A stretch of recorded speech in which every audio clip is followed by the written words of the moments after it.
13 फरवरी को मुख्यमंत्री नीतीश कुमार की समाधान यात्रा का कार्यक्रम भागलपुर जिले में होना है, जिसको लेकर जिला प्रशासन के द्वारा युद्ध स्तर पर तैयारी की जा रही है। इसी दौरान आज खीरीबान पंचायत के साहलेपुर सामुदायिक भवन में सभी विभागों के द्वारा शिविर लगाकर पंचायत के लोगों की समस्याओं का निदान किया जा रहा है, जिसको लेकर सभी विभागों के अधिकारी और कर्मचारी कैंप में मौजूद होकर लोगों की समस्या को सुनकर ऑन स्पॉट निपटारा कर रहे हैं। वही कैंप के दौरान जिलाधिकारी भी पहुंचकर लोगों की समस्याओं को सुनकर उसका तुरंत निपटारा करने को लेकर अधिकारियों को निर्देश देते नजर आए। जिलाधिकारी ने बताया कि मुख्यमंत्री के समाधान यात्रा के दौरान सीपैड के बने प्रशासनिक भवन और वृद्धाश्रम भवन का उद्घाटन मुख्यमंत्री के हाथों होना है। वहीं अधिकारियों के साथ समीक्षा बैठक भी की जाएगी। वहीं जिलाधिकारी ने बताया कि जिले में अन्य विकास के कार्य किए जा रहे हैं। समस्या है, माननीय मुख्यमंत्री जी की समाधान यात्रा पूरे राज्य में चल रही है, तो 13 तारीख को यहाँ भी प्रस्तावित है भागलपुर जिले में। तो अभी मिनट टू मिनट तो फाइनल नहीं हुआ है, उसको जैसे ही फाइनलाइज होगा तो फिर आप लोगों से हम लोग एक प्रेस कॉन्फ्रेंस करके शेयर भी कर देंगे प्रोग्राम डिटेल में जो भी बनेगा। लेकिन जो हम लोग अभी मान करके चल रहे हैं, बृहद आश्रय स्थल जो है वो बन करके तैयार हो गया है और उसका उद्घाटन संभावित है। इसके अतिरिक्त एक जो सीपेट इंस्टीट्यूट है जिसमें कि राज्य सरकार ने ज़मीन दी है, मेरे ख्याल से 25 करोड़ की लगभग की राशि उद्योग विभाग बिहार सरकार ने दी है। तो सीपेट का पूरा कार्य तेज गति से चल रहा है, उसके एडमिनिस्ट्रेटिव ब्लॉक का उद्घाटन वो भी संभावित है। और सीपेट का जो है AICTE से अप्रूवल होने के बाद हम लोग मान के चल रहे हैं कि बहुत जल्दी उसमें कोर्सेज वगैरह शुरू हो जाएगी, जैसा सीपेट के डायरेक्टर बता रहे हैं।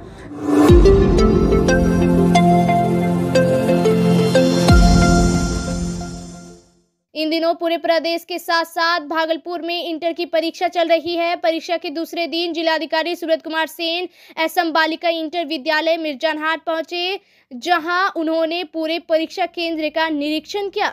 इस दौरान DM ने कदाचार मुक्त परीक्षा कराने को लेकर दिए गए आदेश का सख्ती से पालन करने का निर्देश केंद्र अधीक्षक को दिया।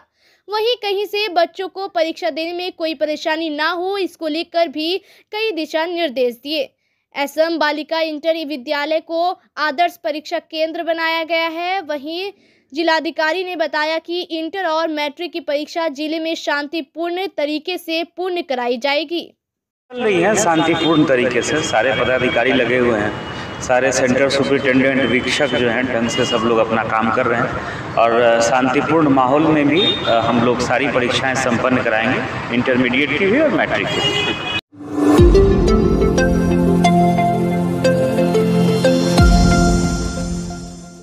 एक और जहां राज्य सरकार बच्चों को स्कूल भेजने के लिए कई तरह के कार्यक्रम चला रही है, वहीं अब बच्चों की मां भी अपने बच्चों के एडमिशन के लिए रात जगह कर रही है, जिससे उनके बच्चे का एडमिशन हो जाए और उनका बच्चा भी पढ़ लिख कर बड़ा आदमी बन सके।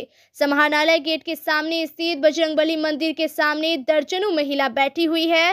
दरअसल अंबेडकर विद्यालय में एडमिशन के लिए कल्याण विभाग में सुबह 6 बजे से फॉर्म भरा जाना है, जिसको लेकर महिला यहाँ जगह कर पहले लाइन लगकर फॉर्म भरने के लिए बैठी हुई है।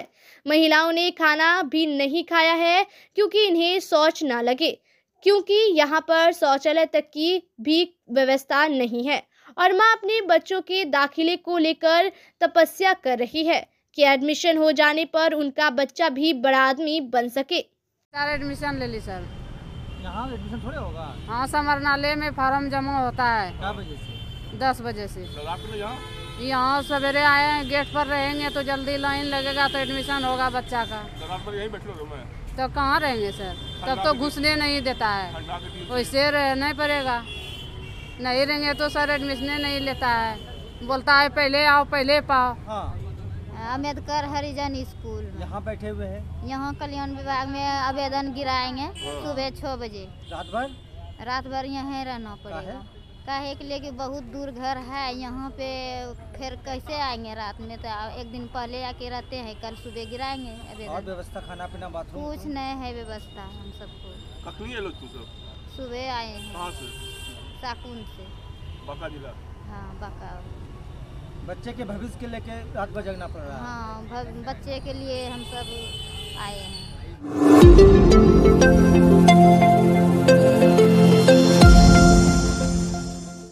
भागलपुर नगर निगम सभागार में शपथ ग्रहण समारोह का आयोजन किया गया, जिसमें नवनिर्वाचित महापौर, उप महापौर सहित 7 अस्थायी समिति के सदस्यों को नगर आयुक्त डॉक्टर योगेश कुमार सागर की मौजूदगी में नगर विकास विभाग के उप सचिव राहुल वर्मा के द्वारा पद और गोपनीयता की शपथ दिलाई गई। शपथ ग्रहण समारोह के पश्चात निगम में होने वाले कार्य को लेकर चर्चा हुई।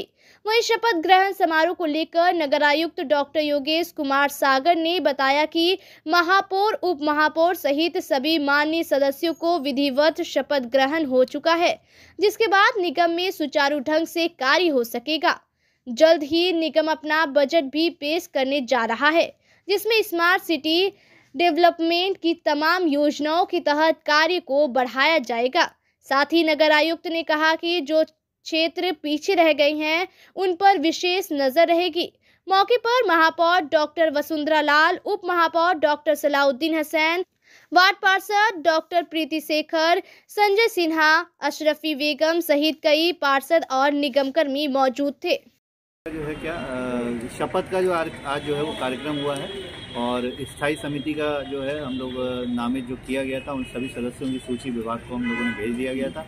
विभाग की तरफ से जो उप सचिव महोदय हैं उनका यहाँ पर आगमन हुआ और उनके द्वारा सभी सदस्यों को जो स्थायी समिति के सदस्य उनको जो है उस शपथ का कार्यक्रम संपन्न किया गया। और कितने सदस्य आज शामिल हुए? इसमें सभी सदस्य आज उपस्थित थे, जितने भी मेंबर 7 मेंबर थे और जो मेयर हैं, डिप्टी मेयर हैं, वो भी यहाँ पर उपस्थित थे और सभी लोगों के समक्ष जो है वो शपथ दिलाई गई।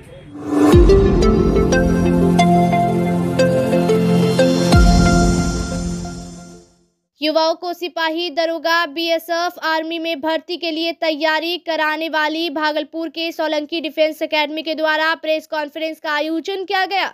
एकेडमी के निदेशक रंजीत कुमार सिंह ने बताया कि हमारी संस्था के बच्चे 100 में 100% रिजल्ट टेक्निकल में दिए हैं। वहीं उन्होंने कहा जीडी में हमारे बच्चे असफल रहे, इसके लिए मुझे खेद है, लेकिन खुशी इस बात की है कि हमारे बच्चे लगभग सब ने सफलता पाई। वहीं उन्होंने सरकार को कोसते हुए कहा कि एक तरफ जहां हमारी संस्था की ओर से बच्चों ने सफलता प्राप्त की, वहीं केंद्र सरकार इस पर विशेष पहल नहीं कर रही है। 30 जनवरी को जो रिजल्ट कटिहार ARO में निकला है उसमें 60,000 से अधिक फॉर्म भरा गया था, जिसमें 281 छात्रों को ही चयनित किया गया। यह कहीं से सही नहीं है। सरकार को इस पर विशेष पहल करनी चाहिए और इसके संख्या में इजाफा करनी चाहिए, जिससे बेरोजगारी भी खत्म होगी और देश में सुरक्षा प्रहरी भी बढ़ेंगे।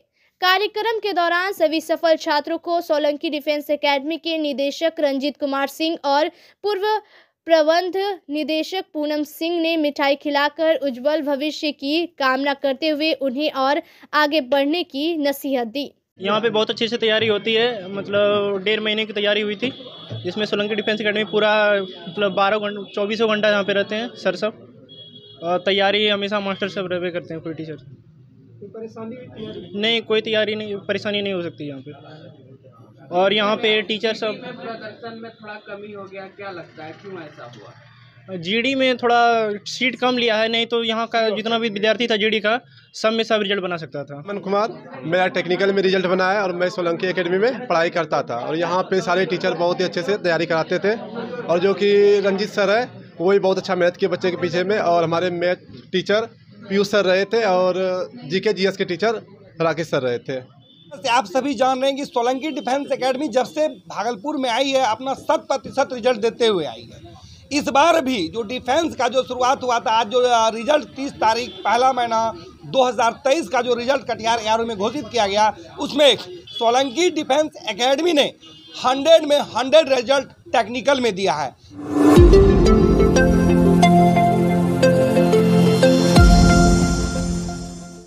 भारत सरकार द्वारा पेश किए गए आम बजट में बिहार जैसे कृषि बहुल राज्य को कितना फायदा होगा, उस मसले पर भागलपुर के सबौर स्थित बिहार कृषि विश्वविद्यालय सबौर के कुलपति डॉक्टर DR सिंह और कृषि प्रसार के निदेशक डॉक्टर RK सोहाने की प्रतिक्रिया किसानों के हित में है। बाढ़ और सुखाड़ जैसी आपदा को झेलती बिहार में केंद्र सरकार का ग्रीन बजट फायदेमंद हो सकती है। बिहार सरकार के कृषि रोड मैप और महिला स्वावलंबन में जीविका दीदियों की भूमिका को भी ज्यादा सपोर्ट मिल सकती है केंद्र सरकार के आम बजट से।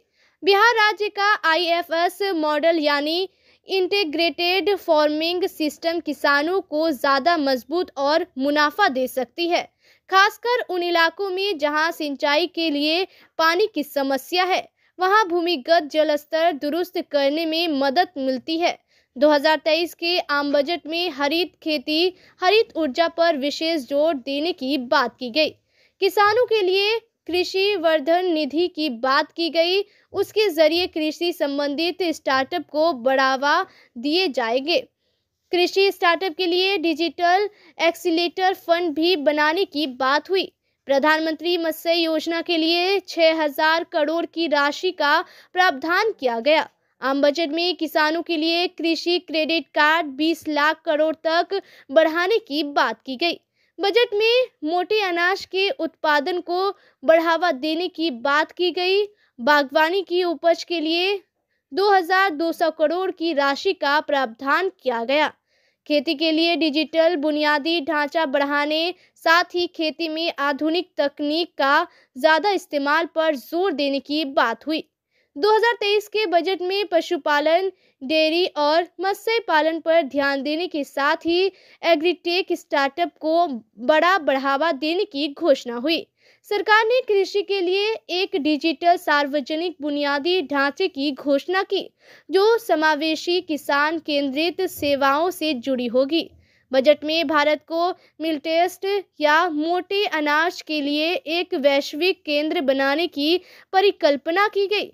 मिलटेस्ट यानी मोटे अनाज की कई किस्में भारत में पैदा होती है। बिहार के दक्षिणी इलाकों के लिए IFS मॉडल में यानी एक ही जगह बजट में समाहित प्रावधानों के तहत ज्यादा मुनाफे की संभावना प्रबल है।